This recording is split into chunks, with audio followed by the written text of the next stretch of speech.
हिंगोली जिल्ह्याला अवकाळीनं झोडपून काढलेलं आहे. अवकाळी पावसाचा हळदीला फटका बसलाय. या पावसामध्ये भिजल्यानं हळदीचं मोठं नुकसान झालेलं आहे. पंचनामे करून मदत करावी अशी मागणी इथल्या शेतकऱ्यांनी केलेली आहे. या नुकसानग्रस्त शेतातून आढावा घेतलाय आमचे प्रतिनिधी गजानन वाणी यांनी.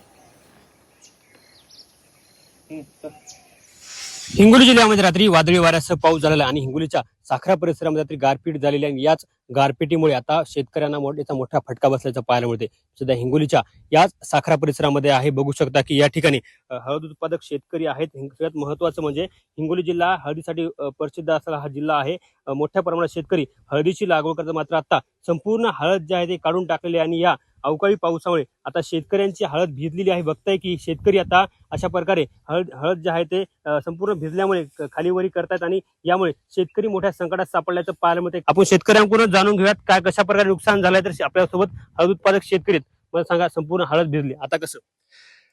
साहेब, हे जवळपास 4 दिवसापासून रोज पाऊस यायला. एक तर जीवाची भीती झाली इजाची, आणि शेतकरी शेती करणं म्हणजे एक समुद्रातून मोती काढण्यासारखं झालेलं आहे. जिकरीचं काम झालेलं आहे. वन्य प्राण्यापासून पिकाचं संरक्षण करणं, इथं जागल करणं. आणि आज हे हळद पीक हे हिंगोली जिल्ह्याचं मुख्य पीक आहे. हळदीच्या मुळेच हिंगोली जिल्ह्याची ओळख निर्माण झालेली आहे. आणि आज हळद पीक आज युद्धामुळे भाव पण पडलेले आहेत. आणि हे